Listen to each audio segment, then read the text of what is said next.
अस्सलाम वालेकुम, आप देख रहे हैं मेरा YouTube channel SK cricket show. एक नई वीडियो और एक नए मौजू के साथ आपकी खिदमत में हाजिर होते हैं।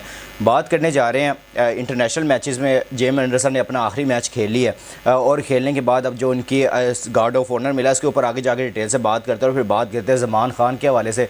उनके बारे में बड़ी अच्छी खबरें आ रही हैं और मैं प्लेयर्स को इसलिए डोमिनेट कर रहा हूँ और मैं इसलिए उनके बारे में बात कर रहा हूँ बार बार कि हमारे पास और भी पेस अटैक काफ़ी ज़्यादा है। हमने जो बाकी प्लेयर्स की तरफ जाना है, हमारे पास पेस अटैक अब तगड़ा होना शुरू हो गया है। उसके ऊपर बात करते हैं और फिर आगे जाके हम बात करते हैं शाहनवाज जहानी के ऊपर, जो उनकी वीडियो एक वायरल हुई है सोशल मीडिया के ऊपर। उसके ऊपर मैं आपको अपडेट करूँगा। तो अगर आप मेरे चैनल पर नए और पहले दफ़ा आए हैं तो जल्दी से जल्दी चैनल को सब्सक्राइब कर लें और बेल आइकन को ज़रूर दबाएँ ताकि मेरी लेटेस्ट वीडियो आप तक पहुँचती रहे।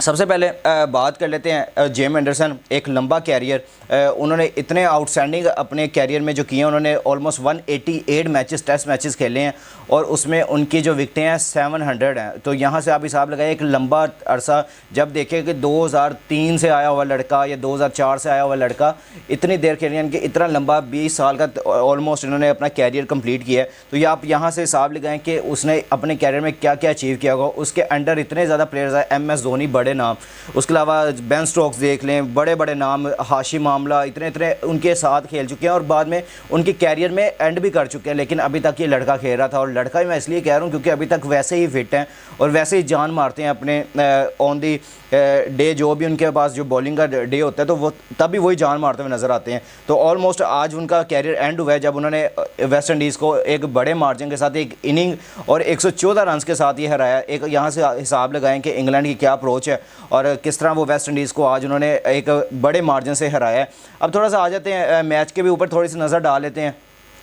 वेस्ट इंडीज़ ने पहली इनिंग्स में 121 रन बनाए, लेकिन उसके ताक़ुब में 371 रन पे इंग्लैंड की पूरी टीम आउट हुई। फिर उसके अलावा अगर देखें तो 136 रन दूसरी इनिंग में वेस्ट इंडीज़ ने बनाए, लेकिन वो एक ट्रेल भी पूरी नहीं कर सकी और 114 रन के साथ ये यानी कि इंग्लैंड मैच ही जीती और साथ में एक इनिंग का। तो आप यहाँ से इतने बड़े मार्जिन से ये मैच जीता। अगर देखें तो बॉलिंग की तरफ भी थोड़ा सा देख लेते हैं कि बॉलिंग जो जेम्स एंडरसन ने इस दफ़ा की है, उन्होंने जो पहले जो इनिंग में की है उसमें काफ़ी ज़्यादा इनकी अच्छी नहीं रही है। उसमें उनकी सिर्फ एक विकेट आई थी, 10.4 ओवर में 26 रन दे के एक विकेट ली थी। और अगर दूसरी तरफ देखें तो जब दूसरी इनिंग में तो तब उन्होंने 3 विकेटें ली हैं 16 ओवर्स करवा के 32 रन दे के। तो इनका लास्ट मैच था, यानी कि लास्ट मैच में भी अपने 4 विकेट्स लेने में कामयाब हुए हैं। तो यहाँ से साबित है कि अभी भी 42 प्लस हैं, इस तरह उनका ये यानी कि एज है, लेकिन अभी भी कितने फिट हैं और अभी भी विकेट्स लेके जा रहे हैं। तो मुझे नहीं लगता था जब तक मेरा दिल करता था कि यार जो कि वन ऑफ द बेस्ट मैंने फास्ट बॉलर देखा है वो जेम्स एंडरसन देखा है। मैं इसमें रेड बॉल की बात कर रहा हूँ ज़्यादा, कि रेड बॉल में जितना मैंने अच्छा देखा है, वाइट बॉल में तो बुमराह के अलावा मैंने नहीं देखा कि जो अपनी मर्ज़ी से बॉल करता है और अपनी मर्ज़ी से आउट करके जाता है। लेकिन जब मैं रेड बॉल की बात करता हूँ तो जेम्स एंडरसन के अलावा मैंने नहीं देखा कि कोई इस तरह ज़्यादा एक्यूरेसी के साथ बॉल करता है कि जब उसका दिल करता है वो आउट करता है, जब दिल करता है यार कि ठीक है मैं स्विंग करके दिखाता हूँ, कभी मैं इनको तंग करता हूँ और कभी मैं आउट करके दिखाता हूँ। तो यहाँ से हिसाब लगाया कि जेम्स एंडरसन 42 प्लस के हो चुके हैं, लेकिन अभी तक उनकी क्या कमाल का शानदार उन्होंने कैरियर गुजारा है। 700 विकेटें उन्होंने इंटरनेशनल मैचेस टेस्ट में ली हैं। तो आप यहाँ से हिसाब लगाएं 188 टेस्ट मैचेस खेले हैं।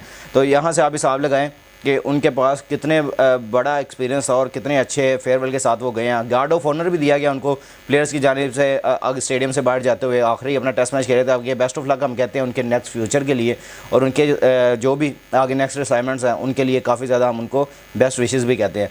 अब आ जाते हैं ज़मान खान के ऊपर। ज़मान खान पाकिस्तान के फास्ट बॉलर बनने जा रहे हैं इंशाल्लाह। डेथ ओवर स्पेशलिस्ट भी हैं। जिस तरह उनकी परफॉर्मेंसेस अभी मैं देख रहा हूँ कि अभी वो MLC खेलने के लिए अमेरिका में मौजूद है। वहाँ पे जो सील्ड ऑर्कर्स की तरफ से वो खेल रहे हैं। अगर देखें तो उनकी जो बॉलिंग है वो मैंने पिछले दिनों में आपको दिखाया था, तब भी उन्होंने 2 विकेट्स ली थी और अभी भी इन्होंने 4 ओवर 24 रन दिए हैं और 2 विकेट्स लेके दिए हैं। तो अब यहाँ से हिसाब लगाएं कि आपके प्लेयर्स तैयार होना शुरू हो गए हैं। आप बैठ के ये नहीं देखेंगे कि यार हमारे पास एक ईगल है, हमारे पास एक शाहीन है, हमारे पास एक हारिस रऊफ़ है या हमारे पास नसीम शाह है। आगे आपके पास लड़के अब तैयार होना शुरू हो गए हैं। आगे अब तैयार हो, अब उनको आपने ग्रूम करना है और आगे इंटरनेशनल लेवल पे खिलाना है। जब आप खिलाएंगे तब जाके आपकी ये परफॉर्मेंसेस इंशाल्लाह बेहतर भी होंगी और आपके लड़के आपको जान मारते हुए नजर आएंगे, ना कि वो कभी हीरो बन के ग्रुपिंग का हिस्सा बनेंगे। तो ये सबसे बड़ी बात है। अगर देखें तो इमाद वसीम ने 4 ओवर इसी मैच में करवाए, 28 रन दिए हैं और किसी को आउट नहीं कर सके। इमाद वसीम ने यहाँ पे किसी को आउट नहीं किया, लेकिन एक अच्छी नब्बे तुली बॉलिंग किया, 4 ओवर 28 रन।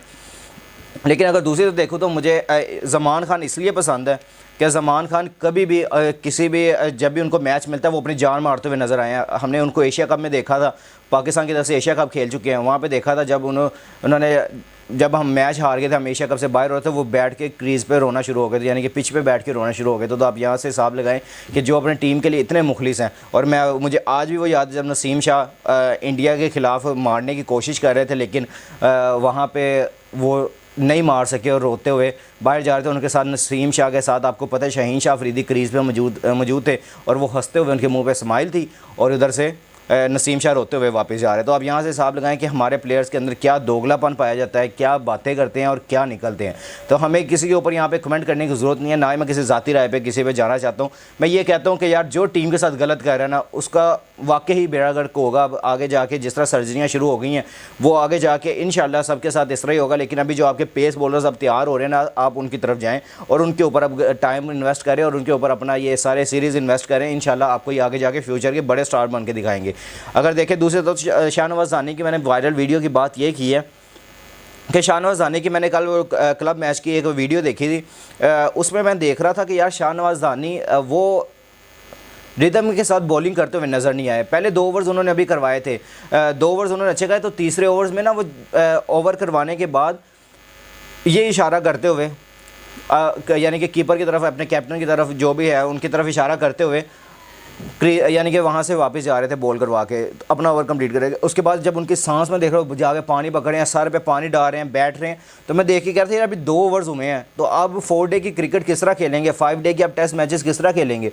तो वो जब इस तरह की मैंने जब ये सिनेरियो देखा तो मैं देख के इतना ज़्यादा हैरान हुआ कि सिनेरियो बेस्ड जो मैच चल रहे हैं या कुछ भी ऐसा चल रहा है, तो अगर आपने वहाँ पे सिर्फ 2 ओवर्स अभी करवाए हैं, 2 ओवर्स के बाद आपकी ये हालत हो गई है, तो आपने आगे 4 डे में इकट्ठे 20-20 ओवर्स किस तरह करवाने हैं, आपने टेस्ट मैचेस में 20 ओवर्स किस तरह कराने हैं। हमारे पास कैसी लोट अगर तैयार होगी अगर आप इस तरह, ये होता है, मैं आपको ये भी बात बताऊँ कि ये इसलिए होता है क्योंकि आपको रेगुलरली वो मैचेस मिल नहीं रहे होते। आप वहाँ पे अगर देखें ना टीम के साथ होंगे, आपको एक अंदाज़ा होगा कि यार मैंने ओवर करने जाना है, मैंने 15 ओवर करने हैं, 20 ओवर करने हैं इस इनिंग में, तो तब जाके आपको ये समझ आती है कि नहीं यार मैंने अपना स्टेमिना उस हिसाब से रखना है कि मैं करूँगा। जब आपको पता है कि मैंने बस खेलना है, 4 ओवर्स खेलने हैं, 4 ओवर्स मैंने करवाने हैं, उसके बाद मैंने सुकून से जाके अंदर बैठ जाना है, मेरा काम ख़त्म हो जाएगा, उसके बाद लीग्स वगैरह पे ज़्यादा फोकस होगा या इसके अलावा मेरा T20s की तरफ ज़्यादा फोकस होगा, तो तब जाके आपके पास ये रिदम नहीं आएगा कि आप 4 डे या टेस्ट मैचेस के लिए आप लंबे रनअप के लिए जाएं। आपको फिर तभी ये 2 ओवर्स या 3 ओवर्स के बाद आप कहेंगे मेरी फिनिश हो गया, मेरी बॉडी की बस इतनी जान थी, मेरा स्टेमिना इतना ही था,